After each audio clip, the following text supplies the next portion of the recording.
Hi, I'm Stephen Weber, and you're watching The Claw's Corner because Rich Sear is a sick bastard.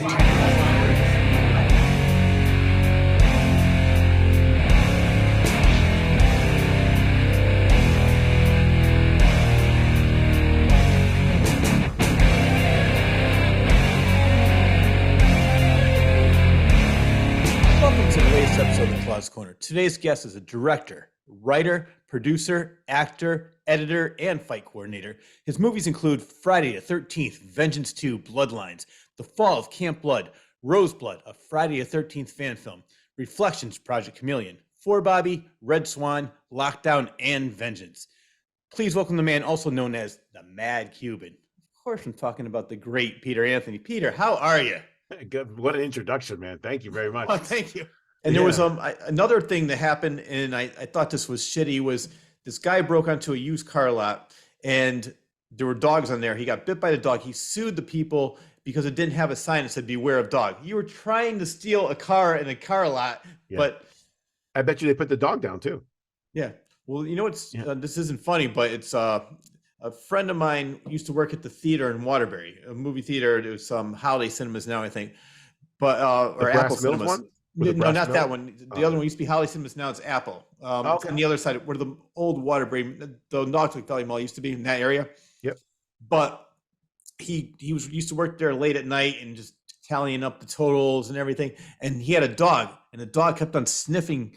He's like, "What's going on?" So he opened up the door. There was two guys with masks on. They shot the dog. They tried to shoot him. What happened was he had a gun. He shot one of them. They ran. They later tried to sue, saying because they got shot, even though they admitted that they just got out of jail a couple months prior, and they were for armed robbery, and they admitted they were going in there to rob and kill somebody. So, but even he said, even though I'm going to win this case, I still have to waste time taking money off from work. I have to get a lawyer, waste money on that, just to say, all right, you have a right because you have a permit, you have a gun, you can defend yourself. But it's pathetic, things like that happen. Yeah, it's pathetic. But yeah, so back to the Hatchet series. I love the Hatchet series. Me too. You like them? I love them, dude. No, I love them. I had my knee replaced, and I was laid up pretty bad. And 3 came out, and I remember you had to go to like a special site to like download it, to pay for it. I remember having to go like online and watching it. I was like so excited for 3, and it was great. I loved it. 4 is not that good, but 3 was great. Which is the last one I don't know if it was at the Strand. I think Larry ran when he tried to get. I was there with a date. Okay. Yeah, it was the Victor Crowley. Yes, I was trying to get Adam because Adam was just at Rock and Shock right then. Yes, but he couldn't because something happened or something. Yeah, he couldn't make it, so what he did, he filmed something. He's like, I wish I could be there, enjoy the movie. Yep. I was there, man. I got pictures from that. We've run into each other 100 times then. Definitely. We've been in the same building many times. Yeah, crazy. Well, I already know just talking to you what the answer is going to be, but I want to get your opinion on this. What do you think of old school effects compared to CGI? I don't know why they don't do it no more.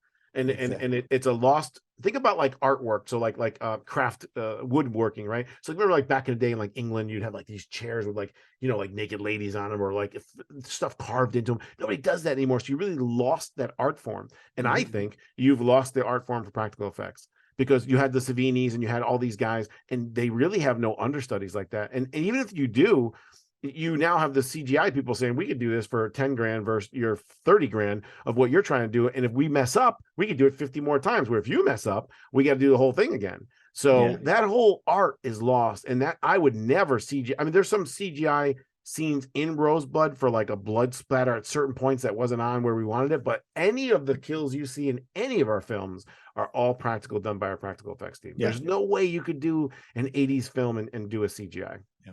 Well, that's why I was mentioning some, besides Greg and Nicotero. I like him. Greg, growing up, I loved Rick Baker, Rob Bottin. I mean, just watch John Carpenter's The Thing. How about Thriller? Yes, exactly. Yeah. And of course, Tom Savini. Those 3 were the big 3 back in the American 80s. Werewolf in London when he changes, dude. How do you beat that? No, I know. Yeah. So I'm with you. I love old school effects. I mean, I'm sure you saw the movie Maniac with Tom Savini. It's a weird movie, dude. It is. Yeah. Because they did the Thing remake, or not remake, prequel, Yeah. which I thought was really good because they remember they had the guys at the end of the helicopter. They played it out pretty good, and you saw how Yeah. some of the kills happened that you never saw before, and I thought Hmm. that was great. But the fact that they CGI'd it instead of practical effecting, I mean, that was in what, 81? Somewhere around there. Yeah. It was. 81, something like Yeah. that, and they could do that then. So if you think of like a cell phone, how advanced it got in like 10, 15 years, why couldn't that advance? It's because of the, nobody puts the money in it and time anymore. You have better materials, better stuff. You can CGI certain things. Like, they should be so much better now with that, and they don't. That's why people love Terrifier, because it's practical too. Yeah. What's fun? I think CGI, well, Gene Siskel from Siskel and Ebert made a great comment years ago. He said probably one of the last great movies was made in the 70s is because before CGI came out. And I'll tell you what he means, because I agree with him. Like, for me, I think Twister was one of the first movies where basically the whole movie was about, oh, look at that Twister. Oh, wait, there's a bigger one. Oh, wait, there's a bigger one. The plot to me was horrible, but the effects looked cool. And everybody's like, oh, wow, look at that. I'm like, I don't really care about the effects. I'd rather have a great story where the effects don't make the movie, but are part of the movie and play into the movie. And that's why I love like the actual real effects, because it's just, I don't know, to me, like you said, it looks more realistic and maybe cheaper, but I'd rather put the money in. And I love that scene from The Thing, which I'm sure you're a fan of. The scene where where the head starts walking. You got to be fucking kidding me. But the scene where his chest comes out, and Rob Bottin, I guess like they did it, and John Carpenter said, he said it looked like the falls at Caesar's Palace. He goes, we have to do this all over again. He goes, oh my God. So they had to clean everything up, start it all over again. Yeah. And the way the neck, they explained the neck with those little strands, and how the strand like pusses and bubbles out. They didn't even know that was going to happen. You know what I'm saying? It's just absolutely a miracle, a miracle. And I love that scene too. You got to be fucking kidding me. And the thing's just, and perfect sound for that too, as it fucking runs away. It's phenomenal. That's why in Rosebud we had that when the guy gets degloved. Yeah. He's trying, and then that was all animatronic. We had an animatronic and everything. We tried to put it all together. I think it works, Oh, it definitely worked. and that's us on a shit budget. I can't imagine a studio like what, getting the best people. I don't understand why they don't do it. I know. Well, I think unfortunately it's all about, which is, it's sad, because I mean, you see movies like in the 70s, like The Towering Inferno, Poseidon Adventure, where you had all these major actors. You could never do that on, because not only the budget would be too big, but you can't pay all these actors. The budget would be $4 billion just to pay the actors. Back then, it seems like that actors would work for a lot cheaper, and they would have a good movie where the effects really didn't cost as much. Seems like the cost of movies is a lot more now, and that's why I think that they'd rather save money on things like that, which I think is stupid, because I'd rather have a good movie that looks a little bit better and spend a little bit more. I agree. Poseidon Adventure was pretty cool though, because think about it. They built the set with the ship upside down. Yes. Right? That must have been tough, So that was pretty cool. I love that movie. I love all those movies. All the 70s apocalypse movies, like the Poseidon Adventure, Towering Inferno. And then back then for me, or back in the 70s, that's when nature was getting their revenge. So you had movies like Frogs, Prophecy, or Frogs. Day of the Animals. I loved all those movies. Yeah. Now, you talked about earlier, I Spit on Your Grave. Wasn't that shot in Connecticut? Yes, Kent, Connecticut. Just like part 2. Yes. Friday 13th was shot in Connecticut. Okay. Yeah. I was going to talk about that. Yeah. Because I know I think they do tours in that area, don't they? No, not for Friday 13th. No, it's you know what? I think there's one that's filmed in New York. They have you can stay overnight at Crystal Lake, unless it's just not even really Crystal Lake, but part 7 you can stay over, and part 6 you can stay over. Okay, that's what it is. Yeah, part 7's in Alabama, part 6 is in Georgia. Okay, well, no, I knew part 2 was filmed. I forgot. Was it so Kent, Connecticut was the camp. The outside of the beginning house of Adrian is Torrington. The inside of the building is Waterbury. Okay. Yep. I didn't realize. I knew Kent was at least one area, but I didn't realize it was filmed, because I grew up in Woken and I live in Farmington. I didn't realize it was filmed as close as Waterbury. Just in the beginning, when Jason, who's not Jason, it's actually a female producer, walks across the street into the water. I just had the guy who wrote the book on my show. You probably saw it. And they go across the street to kill Alice from part 1. The outside is Torrington, but the inside's Waterbury. The outside is no longer there. It's a lot. The inside is now a dentist place. Yeah, crazy, right? Yeah. Well, another great segue. You're really good at this. There's somebody else I wanted to talk about. I want to talk about the current scene of horror movies, and there's a duo that I really like right now. They came out with a bunch of movies recently, Ty West and Mia Goth. Oh And the yeah. reason I'm bringing up Torrington is because years ago I saw a movie called The Innkeepers, which was based on a haunted hotel, and they filmed at the Yankee Peddler Inn in Torrington. Oh wow. And and I saw X came out. I said I didn't recognize his name at first, and then I looked, did some more research. I'm like, oh, it's the same guy that did The Innkeepers. Now X, Pearl, now Maxine's coming out. I love their movies. Yeah, I thought X was better than Pearl though, but Oh, I me thought too. our acting in Pearl was phenomenal. Yeah. Can't take that away. I just saw Infinity Pool 2 nights ago. Oh, really? Did you see it? No, It's no, David Cronenberg's son. no. He I did didn't it, and realize. Mia Goth is in it, and I saw the Scars. trailer. Yeah, Scarsdale's in it, not the one that did it, the other one, Yeah. the other brother. It was weird, dude. You want to talk about weird films? That's a super weird film. Is it in Yeah, theaters now? Because I remember seeing the trailer for it. it was out in theaters, but it's on. What did I watch it on? I rented it. So Wow, it's it was on that quick. Amazon Prime or something. Yeah. Oh, all right. Well, I think I know what I'll be watching tonight then, because I did. I remember seeing it. I was like, oh, I got to check that out. Yeah, It but did yeah, seem like a weird. I loved X. So different, Yeah. you know. You know what's funny? I did not realize until I saw it twice. I didn't realize the second time I saw it that she played both characters. She was the Yeah, old woman too. I the did old not lady. realize. Yeah, and then she plays her and Pearl being young. That was so weird. The scarecrow scene. She's like having sex Yes. with the scarecrow. Yeah, you're like, what the hell's going on here? Yeah. And there's a couple other movies that came out that surprised me. One was Barbarian. I thought that was a great movie. It's like two different movies. Yes. Well, the whole first scene, and then like all of a sudden it just cuts to I forgot what the actor's name, the one who played in Drag Me to Hell. He used to be married to Drew Barrymore. He was Wait. The guy from Jeepers Creepers. yes, Justin Long. yes, that's it. So like Yeah. when Yeah. the first time, I mean, I saw it by myself, and I told my wife, I said, you got to see this movie. We saw it I saw it the second time. She thought that the movie cut off into another movie. She goes, what just happened? I said, no, this is the same movie, Same but movie. it just takes a completely different direction. Yeah. I'm like, where the hell is this Dusk going? Till Dawn. Oh yes, Same thing. It's like two different movies put together. Yeah. Yeah. But I thought Bill Skarsgård's in that one, and I Yes. think they did such a great job of making you think that he was the weirdo, and people don't understand the movie. They're like, when they went back to like the 80s and stuff, what was that? I'm like, that's the Barbarian. That's what that guy is. He's the Barbarian. That's what I it's all know. about. You know what I'm saying? And dude, how about the scene when that monster dude tours now, the one that played the lady? I was actually a guy with the boobs hanging out. She goes and gives her the bottle, and there's hair coming out of the nipple. Oh my god, dude! And you had to suck on it. There's no way I wouldn't puke. I don't care what happened. I know. And Justin Long refused to suck on it. She goes, suck on it. No, Yeah. no, I can't do it. I can't do it. No, suck on it. Yeah, that was a great movie. That was talking about twists when Oh my he's like, God. get out of here, and you're like, oh, come on, stop faking. And then all of a sudden that thing comes down the hall.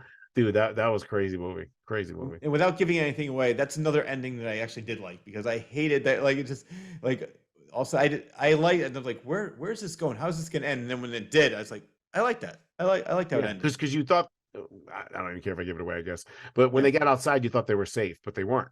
Exactly. Yeah. Yeah. But he was such a dick even until the very end, where he's like, just would he throw her off the He threw her building? I off. think. Yeah. And then he threw her off, but she landed on the thing, and he got her. I forgot how did it work out. I forgot too. He ended up dying somehow, I think. But then she killed. He died. He threw her off with the monster, but she landed on the monster, right, and didn't die. And then he came down, and then the monster got up and bit him or whatever. That's what. Okay, yeah. I had to think about it myself. I haven't seen it in a while, but that was one that surprised me. Another one that surprised me, and maybe because I had low expectations for this, was Smile. I was surprised how good that was. Yeah, dude, I like Smile a lot too. It's so weird at the end when like that monster thing, like in her mind, was eating her, like eating her soul, basically. Yeah. Like, yeah, that was crazy. I like Smile. Yeah. There are some good movies that are coming out, some good up and coming directors, and I like so. You were talking about horror. I tell people all the time, horror is hotter now than it's ever been. It's even more surpassed the 80s. You have all the video games coming out. You have Killer Clowns coming out, the video game, Texas Chainsaw Massacre, the video game. You had Friday the 13th, the game. You have conventions now everywhere. You got movie after movie. You have Blumhouse. You have Ty West. You have so many things going on right now with horror. It's definitely the hottest it's ever been. Yeah, no, definitely. And you know what, like you said too, back then people were ashamed to admit they were in horror movies. Now they're like, yes, I want to be a part of this. Now it's cool and it's fashionable to be in a horror movie and say, oh yeah, I'm going to add this to my credits. Before, people would be ashamed and wouldn't even want to admit. Perfect example is Jamie Lee Curtis. Now she's proud to be Laurie Strode. Back then, I don't want to talk about that, Right, 100%. So, yeah, the funny thing is, when I tell people they're going to be in a horror movie of mine, the first thing they always ask is how I'm going to die. How am I going to die? That's all they care about. They want a cool kill, you know? I think I asked you the same thing too. I said, I Yeah. want you to kill me in a movie, please. Yeah. So it's fun coming up like with Rosebud. I just right here in this seat, I just came up with them. Like, how do I kill this person? Okay, I got to be different. You know, this one by hands, but this one by weapon. And you come out pretty fun. It's the funnest part of making the movie for sure. Oh no, definitely. Yeah. Now, for you, what's your opinion? 'Cause this is like what gets me mad about some movies now because it seems like they can't think of anything original. They always have to do a reboot, a remake, a redux. Are there any out there? We'll stick with horror right now. Are there any of the horror remakes that you do like? Yeah, I mean, I'm not one of those guys that hates on remakes and stuff because the only reason why is when you have 12 Friday 13th and you have, you know, whatever 12, you got to do something. You know what I'm saying? So like, I get it. I agree, it's not what it was, but you're trying to capture the glory of what it was, and you're never going to do that again. So Yeah. but so what's the alternative? Make Jason X, right?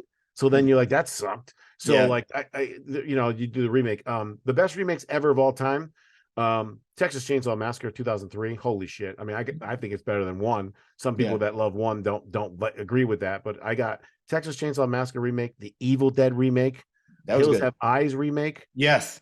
My Bloody Valentine remake. Those for me are in the top remakes ever. It's besides like The Thing, counting that, or The Fly as a remake and all that. You know what I'm Yeah. saying? But yeah, the Evil Dead remake was phenomenal. Yeah. Now they come out. It's like I think it's supposed to be part of the Evil Dead world, but it's really not. Evil. The Evil Dead It's Trap. another book. It's another Yeah. book.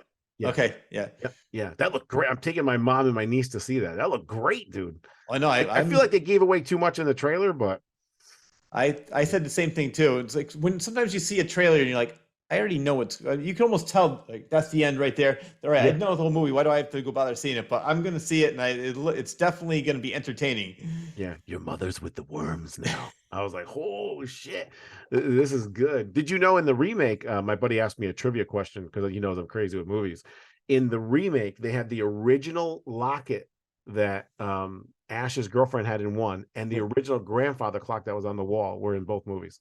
No way. And when the door kicks in and they go, "We will eat your soul," that's the exact audio from one.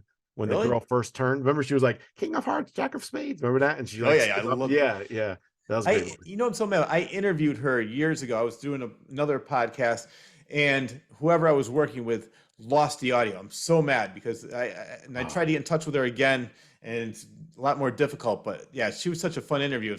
We talked about that scene. But I have a fun Bruce Campbell story I want to tell you. Go ahead.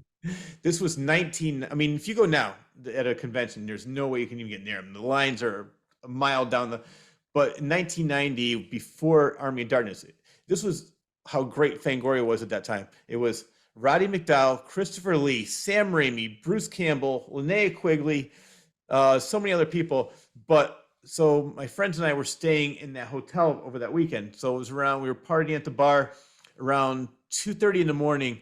The elevator opens up and there's Bruce Campbell, Gunnar Hansen, and Linnea Quigley.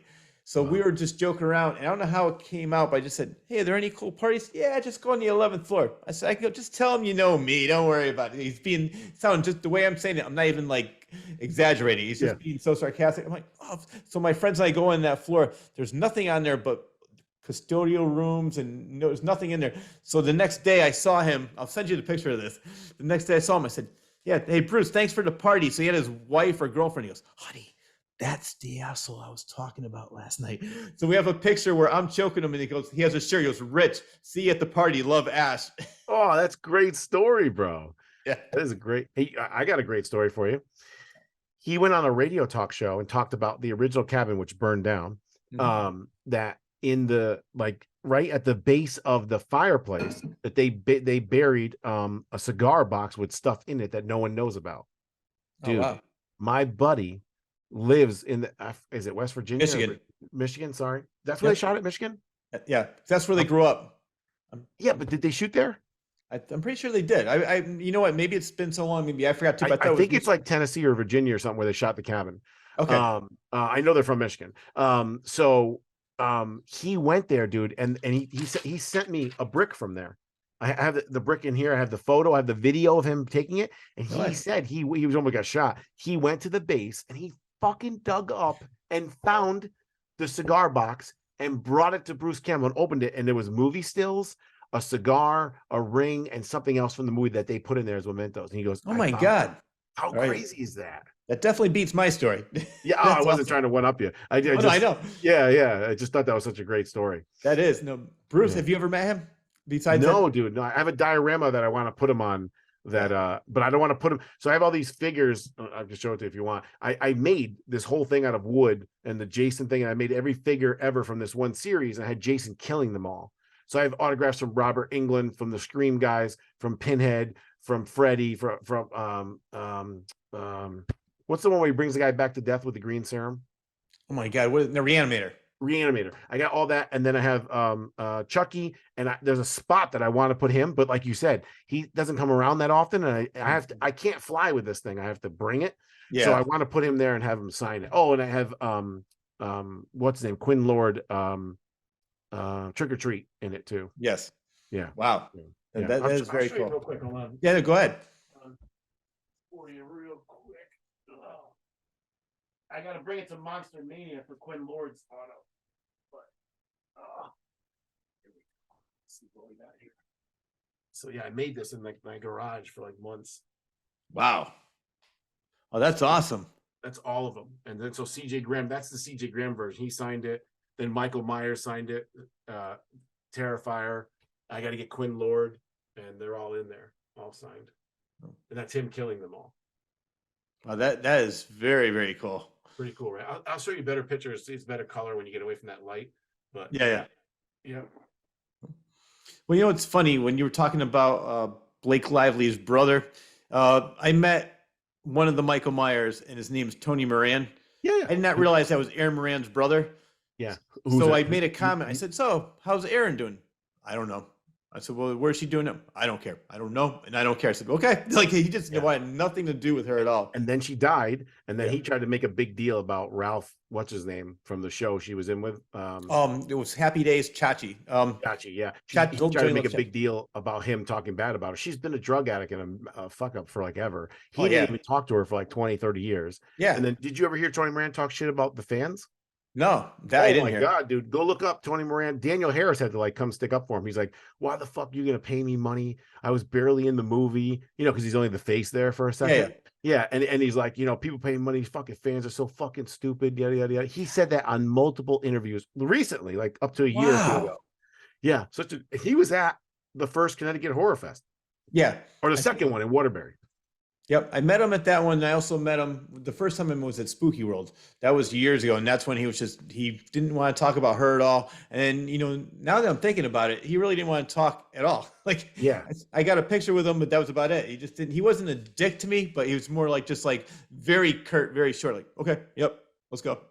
Yeah, and you could tell. It's like, again, these people are paying you money. Why would you even say anything? I know. I don't. He's like, they're suckers. No, they love the film, idiot.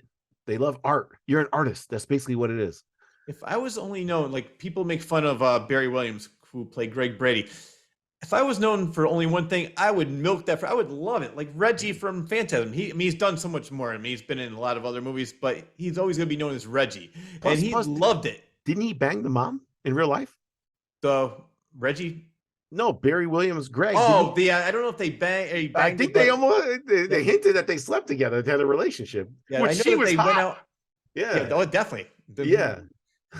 Imagine being like 17, 18 and sleeping with her. What was she, like 40 then? No, yeah. she's good. She was good looking. He got the Westonality treatment. Yeah.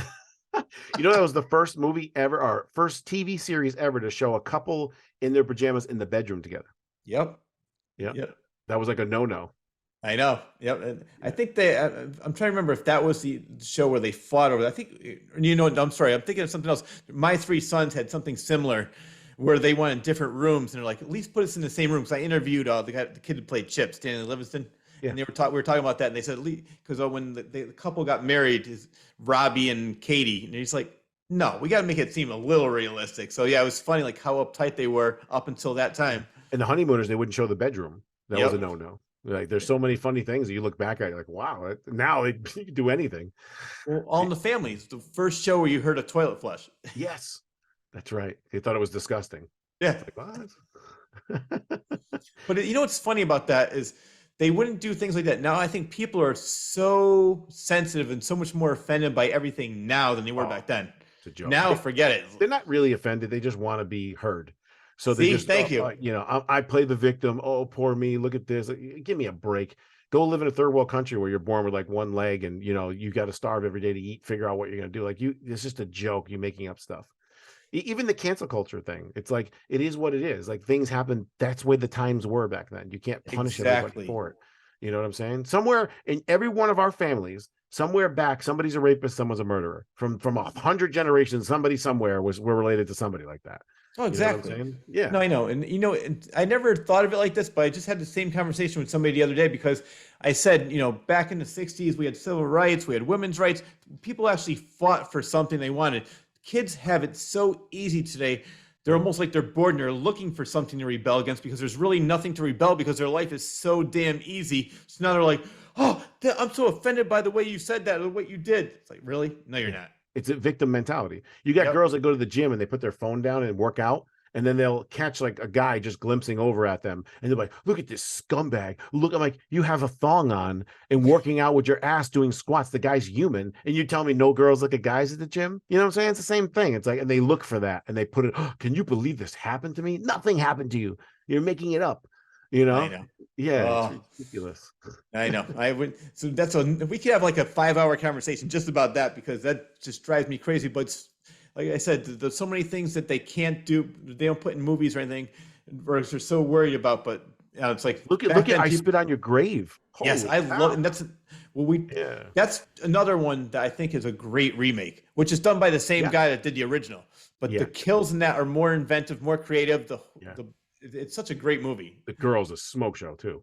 Oh yeah, yeah, definitely. Yeah. I gotta send you. I have a nice picture with her. She was all over me. Somebody even said, "Are you guys dating?" I said, "I wish," but she was I just wish, like man. grabbed me and just started Where'd you hugging see me. her? Well, I saw her at Chiller a couple years Yeah, ago. I gotta go see her. But the original girl goes around once in a while too. Yeah, I met her too. I met her at Rock and Shack. Yeah, it's right. But she's almost 70 now, right? Or Yeah, she's in her 70s. yeah, and Yeah, they did a. It's funny. I didn't realize this. I saw it recently, maybe about a year or two ago. It was another "I Spit in Your Grave," sort of like a sequel where it's her daughter that gets killed, and she gets, or no, it's her daughter. And I don't know. I can't remember the story, but she and her daughter from not a real daughter, but daughter in the movie, and that character. And there's a storyline with either somebody gets raped again and they're getting revenge. It's sort of like the same thing, but she's older now. Now she has a daughter, and the same thing happens. Really? It's actually pretty good. Better than I thought it was I going to be. remember as a kid watching that and being like, wow, this is crazy. And then the worst part as a guy was when she cut off his dong like in the tub and you saw the blood shoot and you're like, oh my God, like that movie was like traumatizing, bro. I don't Yeah, know how same old. with Last House on the Left. Oh yeah, no, it's funny Yeah. because I don't know how old I was when I saw it, but I remember like my brothers and I would always laugh like, "Oh baby, bless those hands." Ah! Ah! Yeah, that's right. That's right. That's what he says. That's right, dude. Yeah. I love that movie. That's it's in the way how she got revenge, and they actually another one they could never put in that movie because remember she killed somebody with special needs. Like imagine if they did that now in a Oh movie. yeah. Yeah, the guy. Yeah. Yeah. Oh, yeah. The whole thing, the whole movie you couldn't do. Oh no, exactly. Yeah. Yeah, yeah, which is crazy because you could show kids dying, people getting murdered, but you can't kill a dog. You know, it's just like it's just so stupid. You know, not that I want anybody to kill a dog, but like even if you kill them on the screen, oh, they killed a dog. The dog didn't really goddamn die. Okay, it was I an know. actor dog. The dog's home eating, everything's great. You know. Meanwhile, a person dies, they don't care. They That's don't care at funny all. that you say that. This Yeah. happened maybe about 2 years ago. I was watching this movie and two or three people got killed. And then the same person took a dog and threw it over a bridge. I can't believe they did that. I said, Yeah. he just killed three people. Who gives a shit about them? I said, oh my Yeah. God. So, Right. yeah, all they cared That's about was that society dog. now. That's society now, where humans have been devalued. Yep, You know what I'm exactly. saying? Yeah, 100%. But the dog, which you obviously know they didn't kill a dog in the set, you know? Well, that's the other point. I said, this is just a movie. It's not a documentary. It's not real life. I think the dog is okay. Yeah, pretty sure the people aren't dead either. There's just, but that, what was that movie that they did like in South America where they didn't, what was that movie? They redid it with the Green Inferno, but what was the Oh, original? oh my God. I know it. I mean, I know Eli Roth did Green Something Inferno. Holocaust. Oh, Cannibal Holocaust. Cannibal Holocaust. That, look it up. It's true. That No, director was brought to court to yeah, show he had to bring the actors in to show they weren't really dead because people believed it. Isn't that crazy? I met him at Chiller. I Oh, tried to did get you? him to do a bumper for my show, but there was a huge language barrier, so he really Yeah. couldn't. His handler, whatever you want to call it, was like, no, no, just say this, just say this. And I tried to get, but I read the same article. It was the girl on who was impaled. Look, it looks so real. Yeah, and she had to go into court and say, no, I'm alive. They didn't kill me. Yeah. Is he from Brazil or is he Italian, the director? Italian. Italian, that's what I Who thought. spoke very, very little English. But Yeah. that's I always say that's the original Blair Witch because it's like the found film footage. Yeah. Just how about Zombie? The Yes, Italian director. I That was a love great movie Fulci. too. Lucio, like, all right, another perfect segue because I love the Italian horror. If you had to pick between Lucio Fulci and Dario Argento, which one would you pick? Because they're completely different. Yeah. Fulci, I think, is more entertaining, but then again, I don't know because I like Dario Argento. Yeah. yeah. Yeah. What's the movie with the girls? They've redone it 5 times. Oh my God, the one with the witches, Yeah. the Coven. No. Was, Pretty sure it's him. We redid the movie like 5 different times. It's a real sexual movie. who was it? Dario Argento did a version. Gotta be something with an M. Oh my God, Martyrs. Wasn't that him? Martyrs. that might have been that one. Let me IMDb it. I did see a version of Martyrs, which is a really good movie. There's sorry, I gotta look it up. No, please, Martyrs. I didn't realize that he did it, but I did see one version of Martyrs. There's Martyrs. Damn, there's 2008, there's 2015, there's 2020. I could have sworn the original one was him from the 70s, but maybe I'm wrong. But Dario Argento, I'm going to go with him. I feel like he's more cerebral. Yeah, cerebral. Great way to put it. 100%. Yeah. That's a tough one. That's like, what do you like more, Dawn of the Dead or Day of the Dead? I like Dawn. I love Dawn of the Dead. Same here. I love the original Dawn of the Dead with just with the zombies in the mall and the pies in the face. Tom Savini. It was just hilarious. Look at the original Day of the Dead. The makeup is so shitty. They rip the head off. You see like the plastic there and foam and shit like that. The blood is horrible. It's like purple. You know? Yeah, they've come so far. Yeah. No, it's just what did you think of sure it was like such a like I'm sort of like what superheroes. Sometimes I'm a little zombified out, like I'm like, or too much of The Walking Dead and things like that. But I love like the old, like Return of Living. I mean, sort of Return of Living Dead's a completely different animal. I just love that movie. Send more paramedics. It was just funny, and I love, do you want a party? Remember that whole soundtrack? Linnea Quigley naked. You're like, holy shit! Back in the day, yeah. No, I said I met her first time in 1990, so she was still looking good even back then. I remember like, oh, I got a nice that plays the badass. He's another role that you never think he was. And I forgot the guy who plays the spike hair that was like trying to hit on. He was like a major part in another movie. You would never guess it was him. Oh, it's funny. I didn't realize that. Yeah. I forgot what it was, but those were great. The zombie movies, the Day of the Dead, Dawn of the Dead, better than Day of the Dead though. Yeah.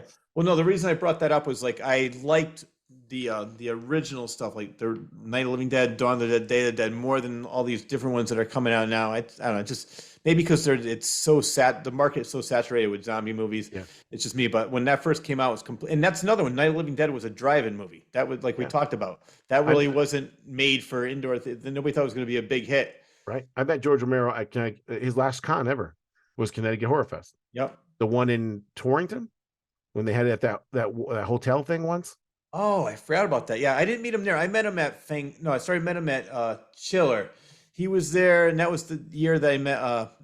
It was the Phantasm Crew was there as well. I think it was a long time ago. I think the Connecticut Horror Fest. He died 6 months later. Yeah. So he had stomach cancer. He didn't tell nobody. I didn't realize how big he is. So my mom's from Cuba. So my mom's from Havana, Cuba. So I was talking to him like, "You're Cuban, right?" And he's like, "Yeah." I'm like, "My mom's from Havana, 3 blocks from the stadium." He's like, "Oh, because back then everyone used to watch baseball in Havana. That was a big thing for them." So he knew the area, and he told me he was from Santiago, and he was a big dude. I didn't realize how big he was, but he was sick then. He never told nobody. Never knew. Wow. And I met him when he was such a nice guy. Again, just very down to earth. Talked to me for a little while. Took pictures with me. So I'm glad I got a chance to meet him because just even like Creepshow. That's just another great movie that he did together. Yeah, I like Creepshow 1 or 2. I'm a 2 guy. Really? I haven't seen 2 in such a long time. I'm a huge fan of 1. I love the Adrian Barbeau with the box. Dude, I was at Monster Mania last year. Somebody was that creature in the box. Oh, really? It was so great. I love 2, man. The oil slick. Oh no, Remember that that was one? great. Yeah. Dude, that was really, really good. Isn't Yeah. two? Hey, lady, thanks for the ride. Thanks for the ride, lady. Yeah, Yeah, yeah. man. There was some really good ones in two, too. One is the skeeved me out was the cockroaches. Oh my God, yeah. Yeah. E.G. Marshall, Oh, yeah. And then Ted, whatever, Danson is in Hanson, one, and too. Leslie Nielsen. Yeah. Gotta hold your breath. I can hold my breath for a Yeah. long I'm like, time. hold your breath. He's underwater like 3 feet. Like, what are you talking about? You And know? then the other one was Ed Harris. I didn't realize that was Ed Harris until later on. Like when I saw it again, I'm like, oh, because he wasn't really known back then when I saw it in the movies. But it's Right. like, I want my cake. Yeah. Yeah. He Yeah. plays the son-in-law. Yeah. Yeah. That was great, dude. That was good. So Those are, you're right. When you're bringing it up, I forgot about. I mean, I haven't seen part two in such a long time that there's both. There's the stories from both are great. the show was good. There's hit and Yeah, miss on the show. Yeah. and Shutter. Yeah, I have Shutter, and I've watched. I didn't watch the last. I watched part of the second season. I'm not even sure where they are now, but Yeah. I enjoyed some episodes. Yeah, it was good. It was good. Shutter's great. Whenever you want to go to sleep, you want to go to Shutter. There's something there. Oh yeah, definitely. I'm in one of the shows. So what's it called? The Origin of Horror, some shit. And they had the Blairstown Diner one, the Blairstown Museum, and I was part of the grand opening for the Blairstown Museum, which is part one was shot Friday 13th. We had the Vengeance premiere at the same time as the grand opening. So go ahead. No, I'm sorry to interrupt you. I was going to say, I think is that the show that Eli Roth hosts? Yeah. Yeah. One of them is shows about Blairstown, and you see me and everybody cutting the red ribbon when they're doing and Jason Brooks for Vengeance and Rosebud cutting the red ribbon with Ari Lyman, CJ Graham for the grand opening for that. I'm the one that like put that together, the whole thing. So I'm in there too. So I'm like, I didn't even know. I'm watching Shutter one day, and I'm like, holy shit, I'm in this show. Nobody told me about it. That's funny. Yeah, no, Yeah. I saw most of them because I know I don't know how many parts I've been watching, but I have a couple more to watch. So I might have seen that one already. So, Yeah. like I said, besides all the different movies and conventions that you and I were in the same room, they probably saw you on TV, didn't even realize it. Yeah, you probably saw me 100 times because I mean, Yeah, exactly. I was at every Rock and Shock for the last 5 years that they had it. Yep. Yeah, Yeah. no, me too. I love it. Did you ever hear of Morbid Vision Films? Like when you were there, because they were from that area, but it's another, just like you, fan of horror, and they make their own movies. And one time I was, I had him on my show a couple years, but he was there every year. So he lived maybe like down the street from there. But one time, I forgot what the name of the movie was. It was called Fetus. And I said, oh man, I would love to buy this movie. I ran out of money and the ATM was out of money. He goes, you know what? I love people like you. You could tell you're like a really, you know your horror. You love horror movies. So he gave me the movie, and he and I became friends. His name is Brian Paul, and he's another low budget filmmaker, but puts out some really good stuff. He's more of a special effects artist than a director and writer, but he's becoming all three of them. I heard of Fetus. You know, it's funny. It's funny you say the ATM. The ATM was right out the door on the right with the big doors open, and it used to run out of money all the time. I remember that, dude. Yeah. I don't know how many times I'm like, oh, I want to get a picture. So I would go. So I learned my lessons. I'd go to all the people I want to meet first. Then I would go back to some of the other ones, and then I'd like talk to them and everything. And 99% of the time, everybody's like, so cool. Oh, don't worry about this and that. It'll like give half price off. Just I'm not even looking for a deal. I'm just like, I really am a fan of this, and I would love this, that. But so I learned my lesson because almost every year, if I didn't bring enough money, they would be out of money. Yeah, I brought cash. But the best I thought it was when it was in Springfield at the DCU Center. Yes. That was the best because dude, for me, it's only 55 minutes straight up 91. You get off, you're right there, back on. It was the best, dude. I loved going to that. I missed that show. But now, see, because that show went out, and because Scaricon, that was another one I was telling you about, was like New Hampshire or Mass. That went out. So now CT Horror Fest got big. Now it's doing 2 days, and the last 2 years. So it never did that before. Now it's in the Hartford Excel Center. Oh, really? I didn't realize that because I know it was I think it started in Naugatuck, and then it went to some. Like it was last 3 years, it was in Naugatuck, but now they're at the Hartford Excel Center. I have a table there. I was there. I had a table last year. I was there with Jason Brooks. We had 2 tables. Okay, I don't know if I made it to last year because it's always around the same time as Chiller, and sometimes I'm like, oh, I don't want to waste all my not waste. I don't want to spend all my money in one convention. But I'm definitely going to be checking out this year because one of the people I want to meet, and I can't believe I met them and I didn't realize it, was the guy who plays Art the Clown in Terrifier. Oh, David Howard Thornton. Yeah, he's gonna be at the next one, and I want to interview him.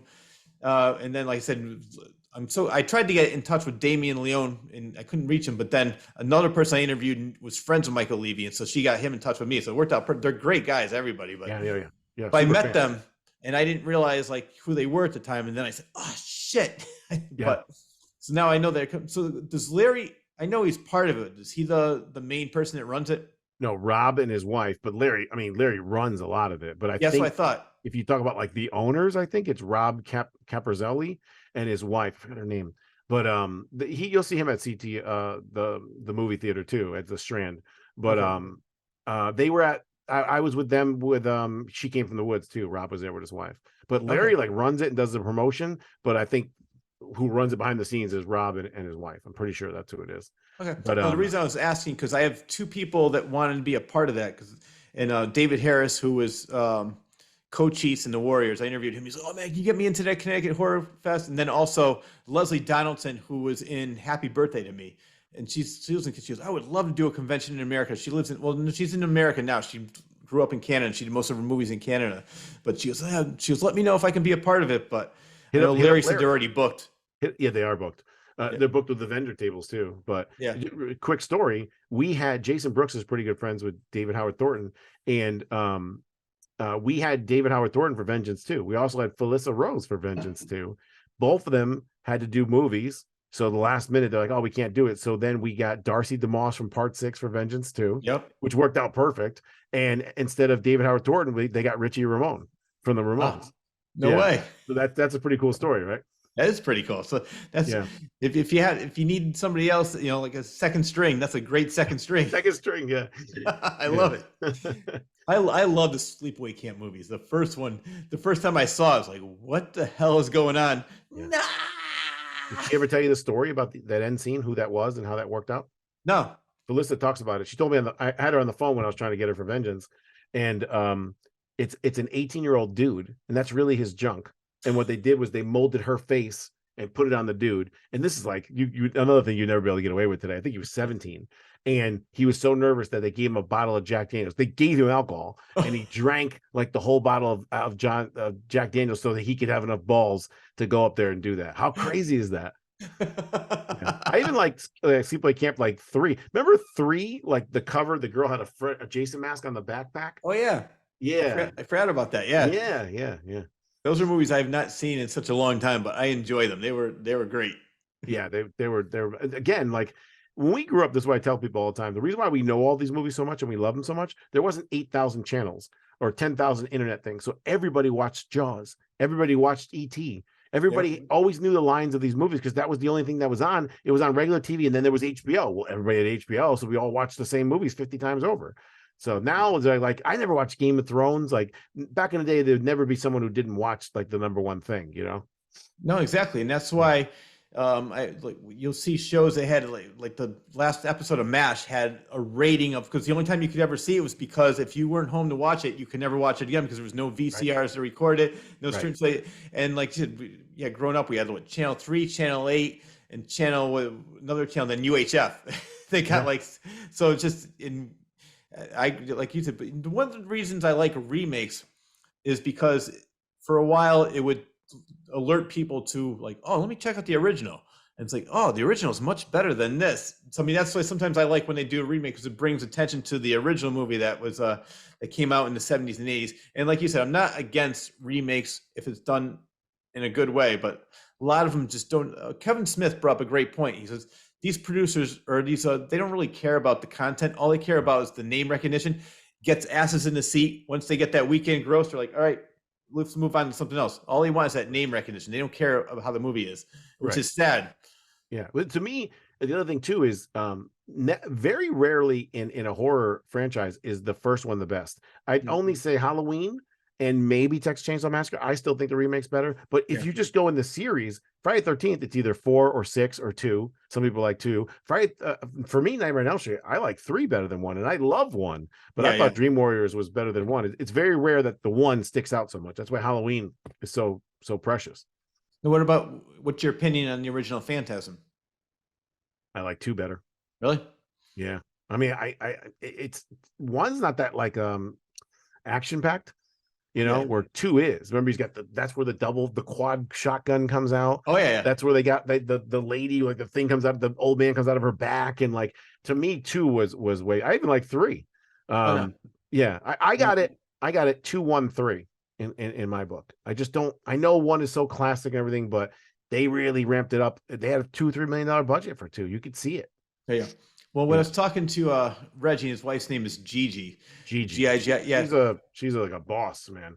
Oh yeah, well that's why I said I thought she Yeah, was being like overbearing, and then I yeah. realized what was going on. And I said, "But she's just a real She's bitch." still She's like that. actually she's really nice, and I talked to her on the phone for a while, and we were talking about, but we were talking about why they released it 20 years later because the original came out in 78 or 79, and the new one came out in 88, and I guess it was because whoever took over was it Universal at the time, whatever movie studio, he was a huge fan of the original Phantasm, and they said, I want this released. I want to do another one." And it was because of that person and said that's how he got the green light for it. Yeah, yeah. He told me the same thing. Reggie was telling me the same thing. Yeah, Yeah, yeah. and then like the car thing. I have video of me and him talking. So he was such a nice dude, and that's what, man.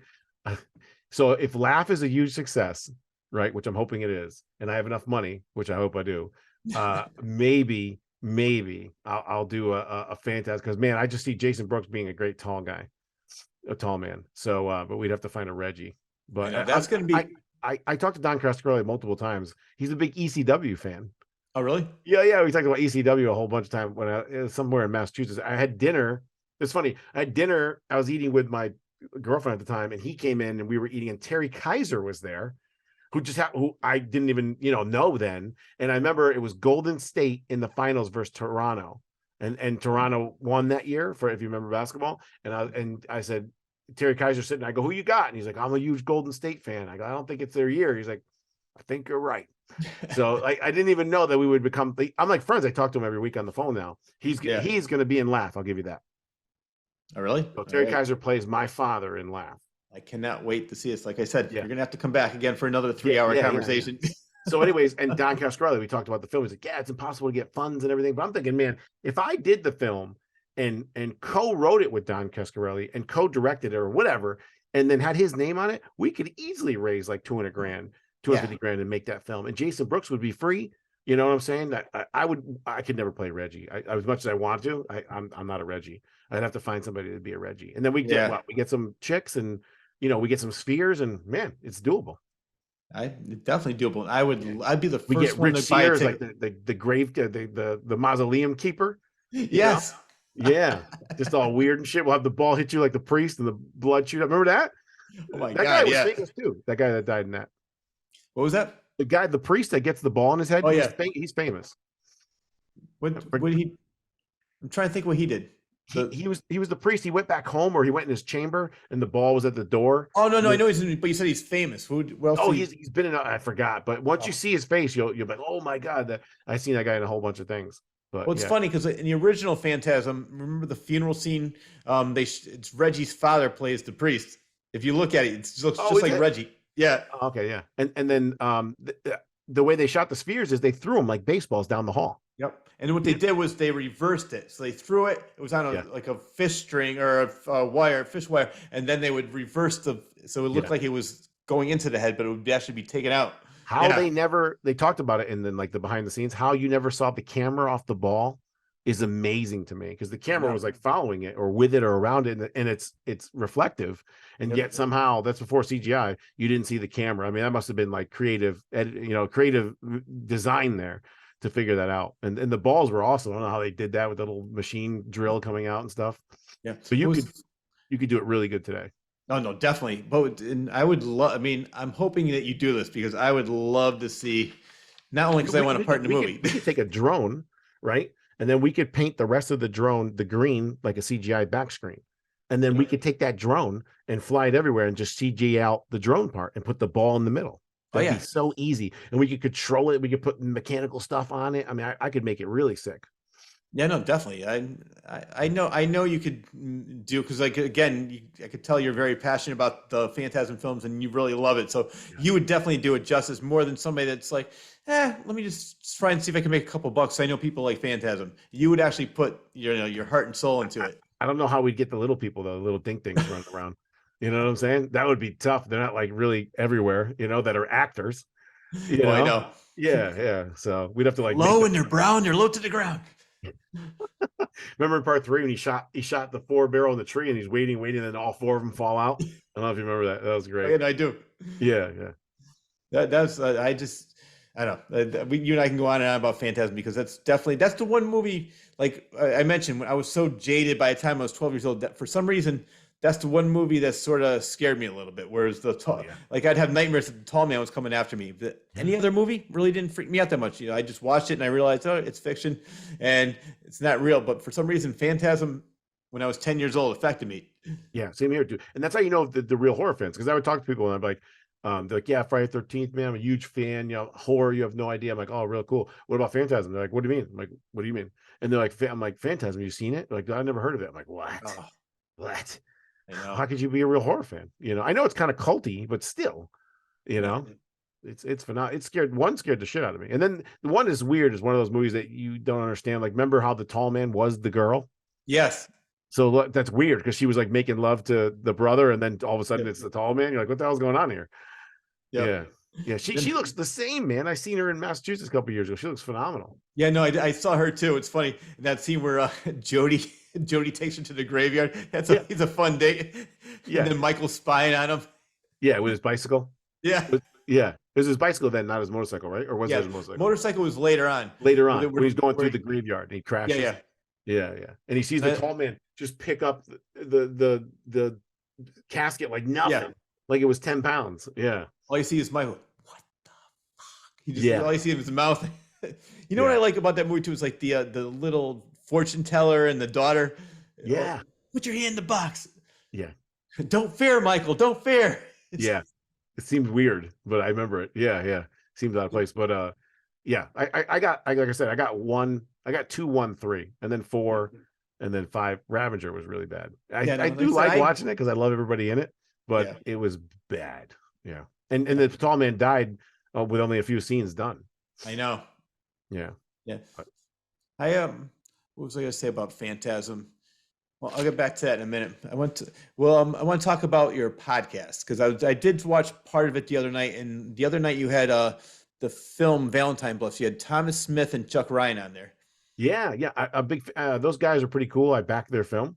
So I think I gave them like $500. So I was like associate producer. I don't know whatever the title is.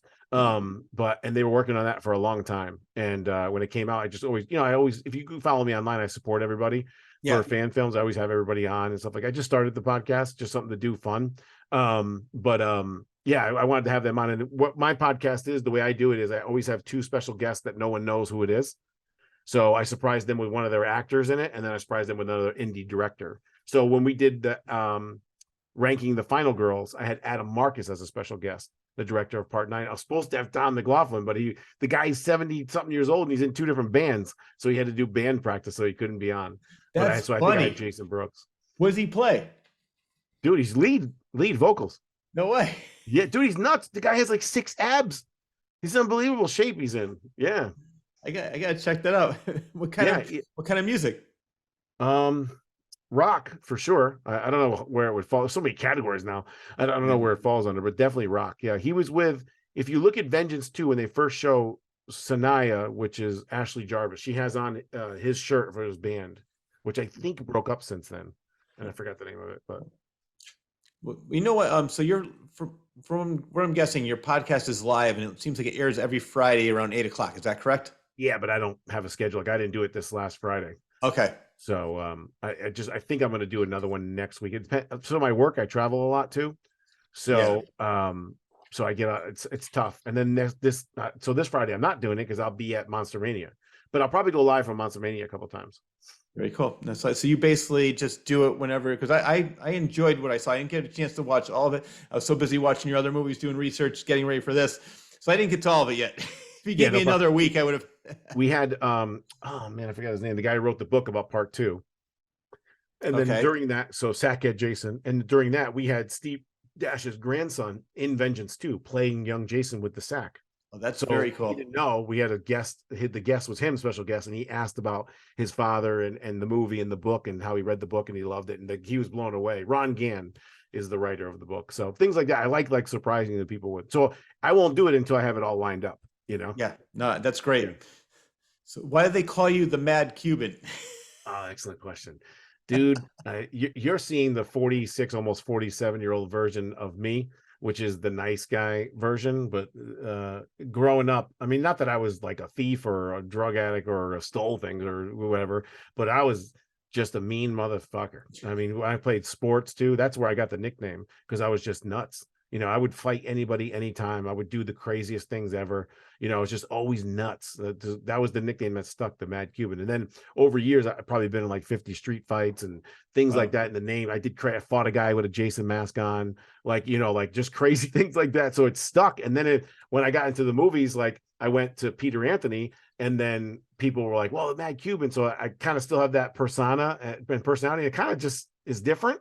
So I kind of stick with it at times, and once in a while I'll talk about it. But yeah, I used to just be a crazy guy for sure.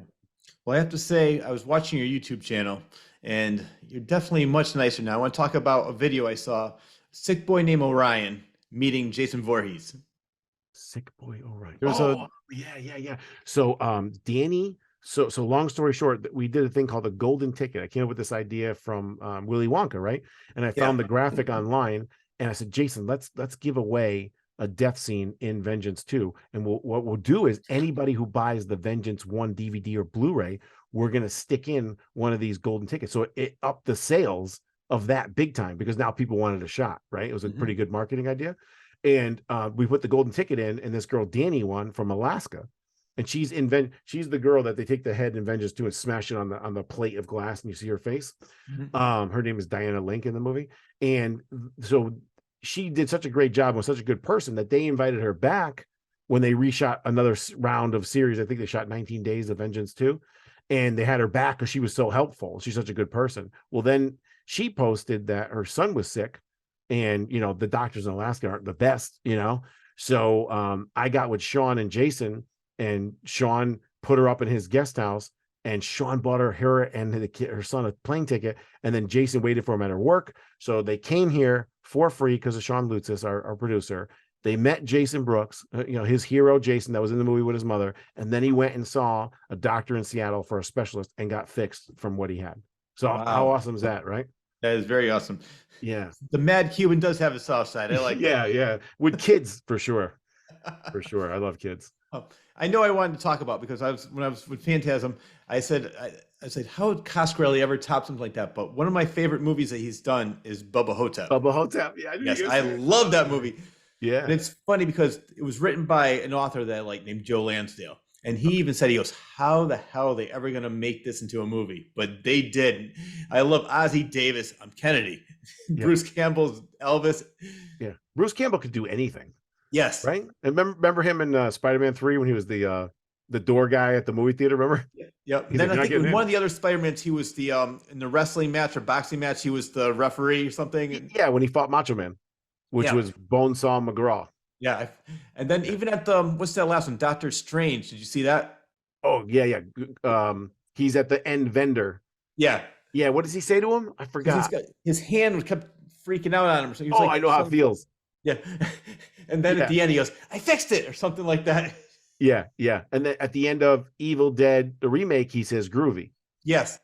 You know what? That's what I love, because I'm sure you know the story. Like Bruce Campbell, Ted Raimi, they all grew up together, they were 21 years old, 19 years old when they were trying to raise money for their first original Evil Dead, and they're going from house to house saying, if you give us money, we'll make you a producer. And then they would show it before on Rocky Horror Picture Show. They would bring their little projector out and put in the middle of just the fact that they're still best friends, they're still making movies, or even when Sam Raimi made it big, he still remembers Bruce, puts him as a cameo until pretty much every movie he's ever done. The show was phenomenal. Yes. Dude, the third season was okay, but the first two seasons were so good, so witty. The little puppet. Remember the little puppets of them? I love that. Yeah. Plus Dana DiLorenzo. Holy cow. Oh my God. I'd marry her in like 5 seconds. You have to get by me first. Yeah. I want her. Fight for her. I met her at a couple cons. She's just like she is in the character. She's just the same. But man, they did, and had Raimi in it too. He became possessed or Deadite in I think season 2 or whatever. But man, that show, I was like sad that it went. But man, that was one of the best shows ever. Like they've done such a good justice with Evil Dead. They never really messed it up like Friday the 13th has. No, exactly. And it's I love it. I even made that comment to somebody. I said it's like Evil Dead how they wanted it because they had no, but now they have a budget to do what they wanted to do. Back then they were like trying to scrap them there, and I thought they did a phenomenal job with the money they had. But now, Yeah. like you said, they have the everything at their fingertips. Like they have the amount of money, they have the different effects that they can use, and the story is well done too. That's the most important. Part two is just part one with more money. That's Exactly. all it is. Yeah. Yeah. I No. take that back. They did mess up with Army of Darkness because I'm not into that super comedy shit. It No. was better. Like 1 and 2 was scary, even though there's more comedy in 2 for sure. 3 just Army of Darkness went too much into the comedy Well, it's for funny. me. I got to say something about that because I thought just like you. You know what? You want to know when I regained more respect for it is well, one was Larry showed it at the Strand and seeing it with like you talked about like you got to see a horror movie with a bunch of people. Yeah. Everybody's yelling the lines, having fun. It was just it made me respect the movie a lot more. But then in New Haven, Criterion Cinemas, they used to have a midnight showing of all different horror movies, and they did the same thing there. It was the same thing, and I said, I'm actually enjoying the movie years later. But when I first went into the theater in 1992, I said, this is stupid. And I Yeah. know that Sam Raimi said his biggest influence growing up was the Three Stooges, and obviously you could tell. 100%. But you know what it is? It's like you wanted to be scared because 1 and 2 were scary. I remember going to the Blockbuster, or even before that, there was Mad Mike's around here. Yep. And you seeing that Evil Dead cover with the skull and the one eye. I think that was Evil Dead 2. I don't remember. Those were scary movies, 1 and 2, especially one. One was super scary. And then Yeah. you went to go see Army of Darkness expecting to be scared. So that's the problem. If you knew it was like a horror comedy, today you would know. Back then you didn't. You just thought, oh, it's another one. It's going to be another scary movie, and it wasn't. And then the way the skeletons are all like weird and corny and stuff, you know what I'm saying? It wasn't my boat. But I do. It does have a place. It's just I like how they went back to seriousness with the remake. Yeah. But you know, did you see the movie Brutal Massacre? No. All right, it's great. All right, it's sort of like Spinal Tap for horror movies. Oh, It's yeah. the guy David Naughton who played in American Werewolf in London is a director, and he's trying to make a horror movie. And nobody wants to. So it has the ladies from the Evil Dead in it, has a couple of the people from Clerks, but it has Gunnar Hansen's in it, and it has all the different horror icons and other people like I said from Clerks and things like that, people you would know from different movies. But it's basically Spinal Tap of horror movies. You got to watch it. It's hilarious, Okay. and it has so many great people. But what made me think about it is it has the lady from Evil Dead, one that plays. I think Scotty from Part Two. Not Scotty. I'm trying to remember. He was one of the guys in Part Two, but she plays his wife. It's really cool how they just blended everybody together. It's funny. Yeah. Send it to me. I'll definitely watch, or remind me. I'll watch it. One of the things what I like about Sam Raimi too is that he became really popular, and I love Simple Plan. That's probably one of my favorite movies. He did such a phenomenal job with that movie. But then he went back to his horror roots with Drag Me to Hell. Peter Jackson, on the other hand, I loved Bad Taste. I loved Dead Alive. I loved some of his other movies, even The Frighteners. But it seems like after Lord of the Rings, he's sort of like, nah, I don't want anything to do with that anymore. I would love to see him go back to his roots of horror because I thought he made some good stuff back then in Dude, the Dead 80s. Alive. Go try to buy that on Blu-ray. It's like 140 bucks. Really? Wow. Dude, you can't find it anywhere. Just like Fright Night, you couldn't get until 2 years ago. They finally released it on Blu-ray. There was zero Blu-ray of Fright Night. The DVD was like 100 something bucks, and then all of a sudden they re-released it on Blu-ray. You can get it, but dude, trying to get that movie, what the hell was the name of it? I just said. Which Fright Night? No, the other one, the one Peter Jackson with the lawnmower killing everybody. Oh, Dead Alive. Dead Alive, dude. That thing is impossible to get on Blu-ray. It's impossible. Really? Yeah. I bought it years ago, and I never even thought about rebuying it. So I didn't realize that was going on. But I love that movie. It was just so much fun. Yeah. I used to call him like the English Bruce Campbell, just because he seemed like that type of character. Yeah. He Peter Jackson's great. So is not Benicio del Toro. Who's the other guy who made Pan's Labyrinth? Oh, I can't remember. I know you're talking. I can't think of his name. Yeah, he's great. He's done Yeah. some great horror stuff too, and some recent stuff too. Yeah. I have to. I can't. It's the name.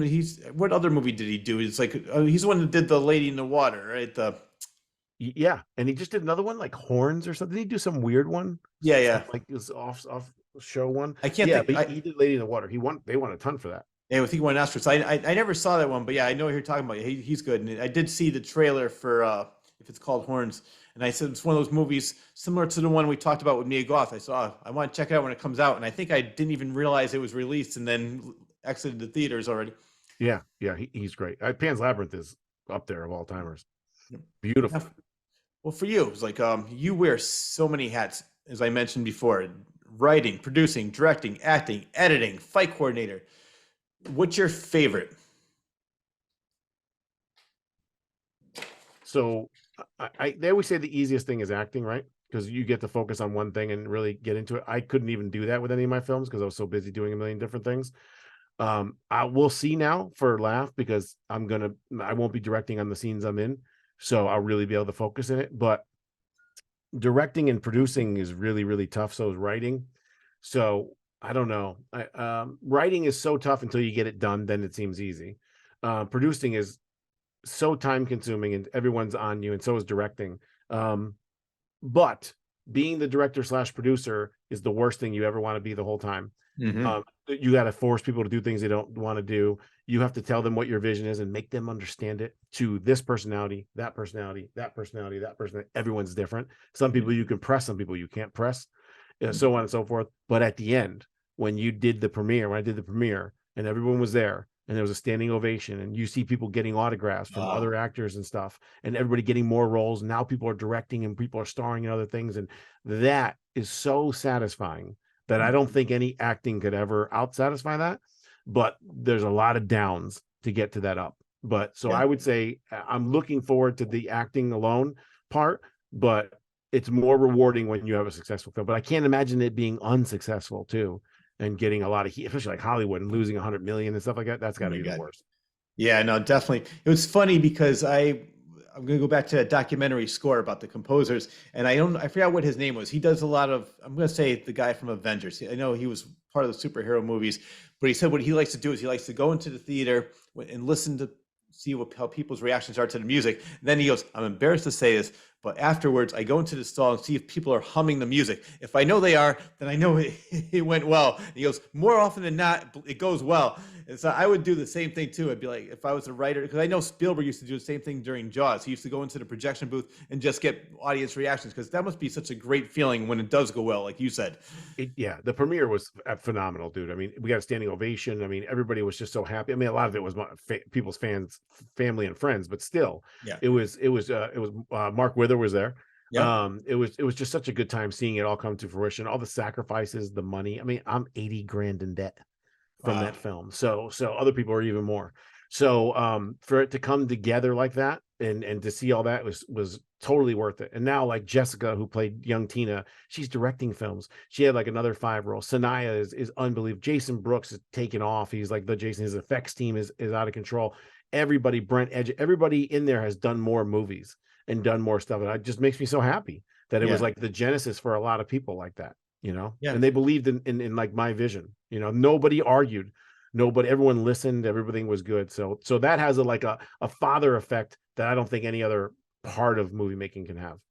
Well, you brought up a great point because I interviewed Victoria Price about a year or two ago, and she said when her father worked with Peter Lorre and Boris Karloff, there was a huge, not fight, but because they were all great friends, but Boris Karloff was strictly to the script. He didn't want to improvise at all. Peter Lorre was all over the place. He just loved improv. He was always off the cuff. Got made Boris Karloff so angry, and Vincent Price was somewhere in the middle. So she was telling me that Vincent Price had to talk to Boris and say, just don't worry about it. Calm down a little bit. Then he went to Peter Lorre.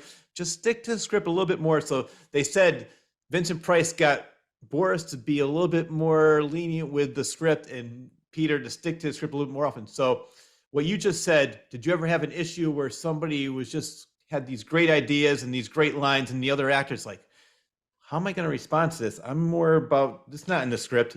Did you ever have that happen? I had a great story of that happen. We tell it in the behind the scenes too. um I listen all the time. So I mean, I'm pretty focused and I think that my way is the right way, only because I've run it through my head so many times Mm-hmm. that I think it's the right way. But on set, you could ask anybody. People have different ideas all the time. I totally listen. But Terry Kaiser, talking about going off script, in the scene, if you remember when he's with Lar and then he yells at Tina and Lar falls back in the seat and then it changes and it becomes Jessica, young Mm-hmm. Tina. And then so at that point, he just there's no line. He just says something and she passes out into the chair. So he says, Peter, can I speak to you? And I'm like, yeah. And he's like, well, I was thinking about this line here, Tina. Why don't I scream Tina and yell it really loud? and that'll make her fall back and then transition. I'm like, yeah, why don't we try it? So here's the genius of him. This is in the dailies too. He did that take 5-6 times, and he was like, let's say, so you're at a 0 and you're at a 10 for energy, right? So he's at like a 3, and he's just 3 the whole way, right? He's just 3 the whole way. When I told him he could say Tina and yell it, man, this dude, he went from 1 to 2 to 3. Remember, he's like, oh my. He started bringing, because he knew where he was going. And then do that, Tina. And then bang, she falls asleep. And then I can't imagine it being any other way. So I did listen to one of the actors who wanted to improvise, and it went great. And there's other ones too. David McMahon, who played Dr. Sykes. He said, can I say this? Can I do that? Can I not swear here? Can I do that? So there was other people that I basically didn't say no to anything because I thought they were all good ideas. Yeah, and I love that because I think you create such a welcome environment where people feel good to be creative and try different things instead of like, oh boy, if I don't listen to him. And then I think it makes the film better because it just, because like, I mean, maybe you didn't think of something and they're like, oh, this might work. And then you could sort of, so I like the fact that you're open to other suggestions, and it makes it work, whatever works best for the film. There's no egos involved. I always say 2-3 minds are better than 1, 4, 5 are better than 1. I'm not going to listen to Terry Kaiser on acting on a role of his own character. Like, I'd be an idiot, you know? Yeah. And we didn't even discuss this, but when I was doing my research on Terry Kaiser, he went to the actor studio and worked with Lee Strasberg. Lee Strasberg was his coach. Wow. Yeah. That guy, I was just recently, I was rewatching for like the 11th time Injustice for All, where Lee Strasberg plays his father. Yeah. It's such, oh man, it's such an unbelievable actor. So to actually work with this guy and have that as your acting coach. Yeah, there's Lee Strasberg from what's the name of it again? Injustice for All. No, his studio. The actor studio, I think. That's what it said in the credits. There's the actor studio, which, remember that guy with the beard used to do the sit down James talks? Lipton. I thought that was the actor studio. Me too, but the other one is, so there's 2 in New York. There's the actor studio and Lee Strasberg's, man, I forgot the name of it. This one I'm gonna look up. Yeah, it's the other one. There's 2 big ones. Is it Juilliard? Oh, that might be Juilliard. Yeah. Let's see. Lee Strasberg Theater and Film School, New York. I think it might be Juilliard. It just says Lee Strasberg Theater and Film School. Because Terry tells me all the time there's another name for it. Probably it might be actor Juilliard studio, which is that guy that sits in the chair. What's James Lipton. James Lipton. And then there's the other one, which is Lee Strasberg, because Strasberg's not part of that one. No, I knew that, but I just, for some reason, when I was looking it up, doing my research on it, it said actor studio. Maybe there was more to it, or maybe they just abbreviated what it's really called. Man, I always know it. It's not Juilliard. It's something else. But anyways, Lee Strasberg. I saw the thing with what you say his name's Ken Lipton? James Lipton, where he said his whole goal was for one day one of his students to go and be somebody, and it was Bradley. Bradley Cooper. Bradley Cooper had him back on. It was the first one of his students that like made it. I've seen that clip, probably the same one you're talking about, where he's like, "Can I ask a question?" It's a young Bradley Cooper. Yeah. It was great. Speaking of him, did you see that movie about the Carnies? It was with him, Kate Blanchett. It's really good. He goes into the carnival and he asks for a job, and it's such a great movie. No. I have to look up. I never saw it. I think it's called Midnight Alley.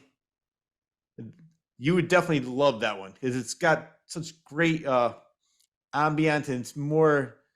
I would say it's more of like the drama / horror, and the ending is great. Another twist ending. 10 o'clock, bro. I gotta eat soon. Okay, we're almost done. Dude, 3 hours. Holy shit. Time flies when we're having fun. Yeah, we are. Yeah. All right. Well, we're almost done then. You worked with a former Claus Corner guest, writer and director Joe McGee. Let's talk about some of the movies you did with him. For Bobby was just a small scene where I play this. He's like, "Hey, you want to play a gangster guy?"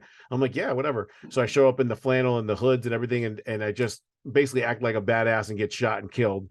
But the other one, which was oh man, you're gonna have the name in front of you. It was a series. What was the one? Hold on, I have it in my intro. For Bobby, Reflections. Project Chameleon. This Russian mobster that's a psychopath. So that one's good. I got the big beard. I grew the beard out, and I cut off a guy's finger with a sawzall. and I laugh and I come up the stairs. I'm like cracking my knuckles, kind of shit. I'm in an all black suit. It was a better role for that one for sure. So that was fun. Joe McGee he's just a winger. Like it's and I'm not knocking it because it's a talent versus me where I would have to have everything lined up, the lights lined up, the people lined up, where we're gonna go, who's the backup. He just like throw the light there, the camera here, we're going. You know what I'm saying? And he just does it like that. Where for me, it would drive me crazy, but that's like his magic like that because he can make a film in such short period with such short money. You know, he cranks them out like that. It's funny you say that because sometimes I work very similar like you because some people say, "Oh, I'm ready tomorrow." I'm like, "Can you give me a chance to do research on you?" People think I just turn on the mic and start talking. I like to, as you can tell, I like to do my homework. I like to know what I'm talking about. So I said, "Give me 2 weeks, and then I'll get back to you." But people are like, "Oh no, I'm ready. I'm ready at 3 o'clock if you're free." I'm like, I'm free, but so I'm just like you. I don't like to wing things. I mean, sometimes in between, like I didn't have a lot of these questions written, but just off the cuff. But in between, at least I know things to refer to. So like you, I like preparation. And it's funny because when I interviewed Michael Levy, we were talking about Jeffrey Combs from Reanimator, and he said that he is exactly like that. He goes, he'll tell you, I'm not bad mouthing him. He goes, but he says, nope, I want the script. I don't want to change any words. I'm just going to, please let me have preparation. And he said, other actors, like, I don't really care. But let's just wing it. Right. So yeah, Joe, and I love Joe's movies, and Joe is a great guest. He's been on the show several times, but yeah, everybody has their style, and that works for him. Yeah. If you're an improv actor, then you're so used to going off cuff. If you came from improv, or if you came from Broadway, you're like, we got to be the way it is. You know what I'm saying? You do it so many times, repetition. I think that's the difference of it. But Terry Kaiser talked about this too in an interview I had with him, where if you go somewhere different, someone does something magical, you got to go that way. Like sometimes an actor will just say something different. You got to just go. You know what I'm saying? You got to be able to go. You can't see the problem with some actors. I mean, these are lesser known actors, but they're waiting for, let's say your last line is car, right? So they're waiting for you to say car before they go. They're not really in the scene. They're not really the character. So if you don't say car, they don't even know what to do or when to go. They're not really listening. Yeah. You know what I'm saying? No, definitely. And it's funny because I interviewed an actor. His name is PJ Byrne. If he's sort of like, I call him Dick Miller Jr. He's been in so many movies, but he was in The Wolf of Wall Street. And he said that Martin Scorsese really embraced, he wanted people to be off the cuff. He didn't like, and Leonardo DiCaprio was a producer, I think, in that. So he said the two of them really didn't like, they wanted the script a little bit, but they said and he was a financial advisor before he got into acting. And he said he knew all these terms and they loved him for that. So because he was so easy to work with and because he was so good at improv, he had him in about 3 or 4 more movies of his and there was a TV series on HBO. I can't remember. I think it was called Vinyl. Which guy is he in Wolf of Wall Street? Oh man, he plays the one with the rug. I can't remember his name. Oh yeah. So and it's funny because I'm doing my research on him and I did not realize all the things he's been in. It actually, Bruce Campbell plays his father in an episode of Boston Commons, what's that show? Boston. It was based Boston off Legal? of with James Spader. It was like with the attorneys. Boston Legal. Boston Legal, yes. And the Boston Legal episode I watched, Bruce Campbell plays his father. It's hilarious. So this kid, I mean, not kid, he's like in his 40s. He's been everywhere. And it's funny. He said because he's so easy to work with and he's able to do improv. And he worked in a couple movies with Steve Carell, same thing. Jim Carrey, he was in a couple of the movies with him. But Martin Scorsese really loved that about his actors. And I agree with you. It's like, you have a script, just go, but give them enough rope to say, you know what, try it. Feel free. Scorsese is the king of that. It also helps when you have phenomenal actors, like the best ever in all your movies. But you'll see certain directors do it. I'm going to do this with Laugh. And at the end, they'll go, okay, one for you, go. And then you guys can do one take on the whatever way you want to. We're going to shoot it one way you want. If you want to go somewhere else, and we'll see if it works. You know what I'm saying? So I love that. Yeah, I mean, what's his name in it? Man, my brain's gone. I told you I'm dieting. Who plays Leonardo DiCaprio's main guy in there? In what? Jonah Diamond. Hill. Jonah Hill. He actually gets punched by the guy that played the Punisher in that scene because it wasn't looking good. What's his name? The guy that was Shane in The Walking Dead. Oh my God, that one I can't remember. I know what you're talking about, but Shane in The Walking Dead, like the first 2 seasons, the cop guy and the guy that played the Punisher. He's been a million things. He said, man, it's not looking real. He said, Jonah, let me punch you. And he's like, what? And he's like, yeah, let me just punch you once. He goes, when they yell cut, you could punch me back. He goes, dude, it's a Martin Scorsese film, man. We got to make it look good. He's like, all right, fine. He's like, get the ice ready. He's such a wuss, you know, get everything ready. We're going to do this one take. That's funny. See, Yeah. I would do that. I'd be like, come punch me. Come on. Punch me, man. Yeah, who cares? You're getting paid millions in a Martin Scorsese film, and you know he's not going to punch you 100, you know? I know, exactly. Yeah. I mean, look what happened to you in Camp Blood. Yeah. I mean, it probably sucks a little more knowing it's coming, but hey, what are you going to do? Yeah, exactly. I'm sure he'll be heavily compensated. I wouldn't worry about that. That's got to be nowhere near like a woman playing through a rape scene. Imagine how tough that would be. Oh my God. Yeah. Wait, I'm sure since you're a huge Exorcist fan, how hard it was to work for William Friedkin, how tough he was on his actors. Yeah. There was Ellen Burstyn in that scene where she gets thrown across the room. Yeah, you know that. He did it, and really, he told her, what did he say? It was a rubber, it wasn't the real wall, it was a rubber wall or something there that it wouldn't hurt, and they weren't going to throw her that hard. And they said they did it on purpose. Yeah. So she would hit her head so they can get the real reaction. Yeah, and he's the one that pulled her. The last one, he said, let me do this. That's what it was. And the other scene I want to talk about really quickly, because I know you're hungry. Yeah. But the scene where after Father Karras gets thrown out the window and the other priest is going like this, and they said the reason when they were filming that scene, William Friedkin says, it doesn't look real enough. He goes, do you trust me? He goes, okay. So he took him, boom, slapped him across the face as hard as he could.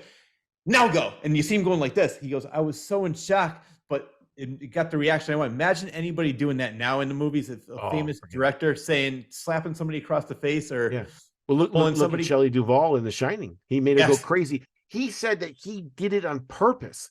That he didn't even care if the first take was good. He was going to drive her crazy into like the 100th take so that she was so frantic, so crazy looking that which it did. It did come across that way for sure. Well, did you see his daughter filmed behind the scenes? I don't know. It's on one of the DVDs I have of The Shining, and he treated her like dirt. Shit. Wow. Yeah. Shit. I love that scene when her and Jack are doing the scene where he hears Johnny. And Jack's jumping up and down, getting all fired up for the part. I love that, dude. That was great. I just watched that again in Torrington. They had it at the Warner Theater. They showed it, and I loved seeing that movie on the big screen. I can never get bored of that movie. One of the best lines ever. She goes, "Get away from me! You're gonna hurt me. I want to hurt you. I just want to bash your fucking brains in." I know. You know, that was great. Wendy, darling, light of my life. You didn't let me finish. I'm not going to hurt you. I'm just going to bash your brains in. Bash them right the fuck in. Now give me the bat. Give me the bat. Give me. Yeah. If you go to the conventions, they have shirts that has that all over it. I love that. Yeah, that is one of my all-time favorite lines in any movie. Yeah, it's a great, and just the grand of the scene, the grand staircase, it's all wide. It's just him and her. It's so like stoic, you know, and that's what he was so beautiful at. He was great at filming, like I said, no power cords, no nothing, get the TVs on. He almost filmed like a dream sequence. That's the way he was so good at that. You know, he's so much better than Stephen King could be at that. Yeah, I know Stephen King's the better storyteller and stuff, but he was a master at that, like 2001 and all that stuff, you know. Well, even Full Metal Jacket, the first half is unbelievable. I mean, you have what's that he played in Texas Chainsaw Massacre, the real drill sergeant. Lee Ermey. Lee Ermey, yeah. Because what happened was, I don't know if I heard the story. He's the only one that he let improv. Nobody else he would ever let improv. And because he goes, I was a real drill instructor. I know it's that. So basically all those lines were him just riffing. Did you ever see the whole thing about Lee Ermey was never supposed to be the guy? Yeah. He was, so it was another guy. He made the guy film him. He goes, this guy is not a drill instructor. He's an actor. He's like, yeah, but that's the guy. So he made his buddy film him with the gear on and then showed it to him. And then he gave him that. And then there was another part too, where they said that director never told actors to act better. He would just say, do it again. And that meant be better, because he almost thought it was rude, because he said that if he casted you, that you were a good actor. So he shouldn't say, so what's his name? The guy that played Mother. Remember the big guy? Yeah. I can't remember the big machine gun. Yeah. I think he was the one that played in My Bodyguard. Yeah. I love that movie, bro. He fights the guy with the bald head at the end with the bike. Yeah. He said he did a scene and he's like, I don't understand. He's like, again, it was like 7 times. He's like, I don't understand what you want, you know? And he said that, what's his name? What's the director's name? Stanley Kubrick. Stanley Kubrick. He's up in like the crane chair, and he said, he leans over, he goes, how about better acting? And then just gets back like this. And then he's like, damn, I walked into that one. Yeah. And you know what's funny? Just the exact opposite. The same person I mentioned, PJ Byrne, he was in a Clint Eastwood movie, actually two Clint Eastwood movies, and he said that Clint Eastwood's the exact opposite. He goes, one take, that's it. He goes, he wanted people to look natural. He didn't want it to be so over rehearsed that it looked like Right. that. So he goes, nope, one scene, let's go, next scene. He goes, he would film a movie so quickly because he goes, he expected you to know your part and expected you to do what you had to do. Right. Did you see the one with Matt Damon talking about Steven Spielberg doing that? No. So on Saving Private Ryan, he said him and somebody else. There was another scene that Matt Damon won't say what it is or who it was, but Yeah. he said they shot a scene and he said it wasn't that good, you know. So he said he went to and they moved on next, you know, next scene. So he went up to Steven Spielberg and he goes, "Hey, what? Don't you think we should have redone that scene a little bit more?" He goes, "Listen, we could have redone that scene 5 or 6 times. It would have took another hour, and I probably could have made the actors 10% better, but." I can move on to this next scene, get this done, and make that scene 20% better. He's like, you got to pick and choose. You know what I'm saying? I So it's love that. pretty genius. You know, he knows, okay, this guy's close to his limit here. It's probably not the best, but we got to move on to the next one. Yeah. You So I know, can imagine, like, even Malcolm McDowell said the same thing doing Clockwork Orange, that, you know, at 75, 100 takes, he goes, it just gets you after. And one time he scratched his cornea and he's like, I really don't care. We got to film this movie. He said he was right. just so hard to work with, Stanley Kubrick, Yeah. but he makes great He's a movies. perfectionist. He Yeah, wants it a exactly. certain way, and that's it. Yep. Yeah. Yeah. But he's great. Oh my God. Yeah. I mean, there's really almost, I mean, from Lolita to Full Metal Jacket, even the movie with Tom Cruise and Nicole Kidman, even if you don't like it, the one where they Um, um, like all the sex parties, yeah, yeah, yeah. but I'm saying that even that was, if you don't even like the content of the movie was really good and it was well done, well shot. Just, yeah, Man, what is the name of that? I know. It's funny because like these are movies I have not thought about in a long time. It's a phrase. Yeah. Yeah. Well, I have to get this. Tom Cruise, Nicole Kidman. Let's see. You gotta say movie, otherwise they'll talk about their relationship. No, I know. Let's see. Movie.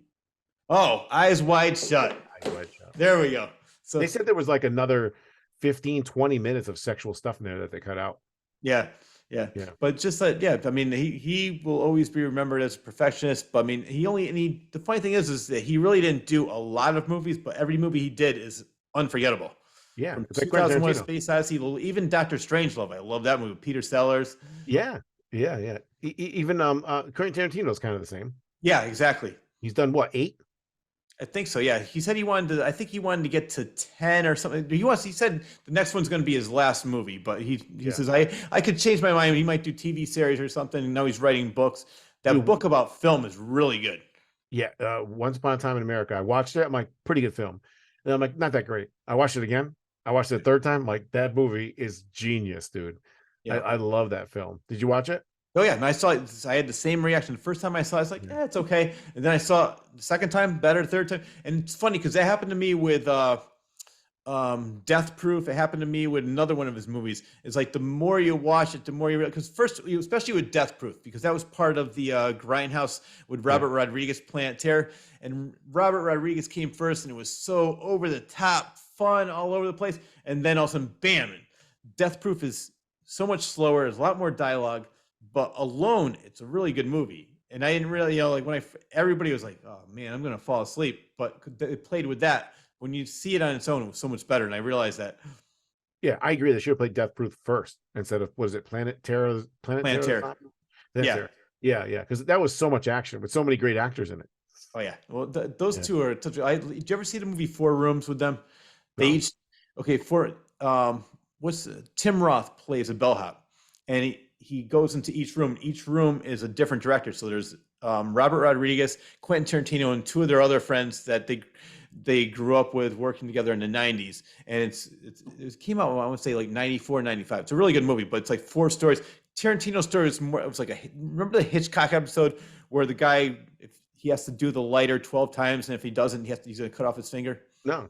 Okay, well, it was based on that story, but he sort of, how he does, he takes an idea from that he grew up, and he pays homage to it, but he has his own twist on it. So his was that, and Robert Rodriguez's story was starred Benicio del Toro, which is he pretty much has in a lot of his stuff, a lot of his movies, in the early movies anyway. It's really good. Gotta check it out. Yeah. All right, so back to you now. I know you're hungry, and I have one more thing for you. Shoot. what's next, and where can people find you? People find me. I'm so bad about the people find me. I don't have an internet site, but you can go to Peter Anthony on Facebook, Peter Anthony on Indiegogo, Instagram, Twitter, Peter Anthony Productions on Twitter. You can find any of the movies on Peter Anthony Productions on YouTube. That's where Fall of Camp Blood is. That's where Roseblood is. And that's it. I think, I'm on Twitter, Peter Anthony Productions. And next is the movie Laugh, which we shoot the first 3 days in November. Was it 3rd, 4th, and 5th, I believe, the weekend after Halloween. That's going to be like my big baby, we'll see. Hopefully that's the big one, and we make it with that. But I'm super excited about that. And I'll keep in touch with you on it. And maybe even if you want to come out to set when we shoot, you could come out to set and watch it. I would love that. So when the movie comes out, a little bit after that, make sure you put at least 3 or 4 hours aside, because we're gonna have another talk. No, 5 hours, 6 hours. Yeah, no problem, dude. I really didn't even know what time it is. I'm like, man, I'm fucking hungry. And then I'm like, holy shit, we've been on for 3 hours. Yeah. I love it, man. It was so much fun talking to you. So thanks for being on the show. Same here. Thanks for doing your research and everything. It's really refreshing to have an interviewer know what they're talking about. So thank you. All right. Well, I really do appreciate that. And you keep up the great work too. I enjoy your work, and I look forward to Laugh and anything else that you're going to be attached to in the future. All right, man. Thanks so much. All right. Well, that wraps up the latest episode of The Claw's Corner. A huge thanks goes out to director, writer, producer, actor, editor, and fight coordinator, Peter Anthony, a.k.a. the Mad Cuban, for taking time out of his extremely busy schedule to be a guest on my show. Really do appreciate it. Another huge thanks goes out to John Bristol of Elmwood Productions for always doing a superb job editing the show each and every week and making it available to all. I am also very grateful for the hard work and dedication of Joseph Timothy Quirk and Rob Bull for all they do in making my show available on several radio stations in Connecticut, as well as Spotify, iTunes, Amazon Music, Audible, and iHeartRadio. And lastly, but definitely not least, I need to thank you, the viewer, for always tuning in. Enjoy your day, everyone.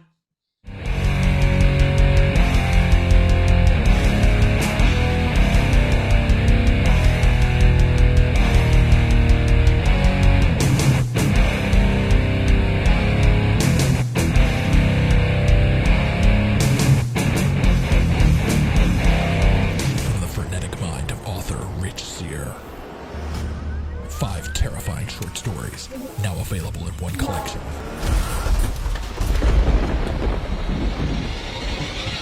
Confessions of a Frenetic Mind. 5 tales of blood-curdling terror. Available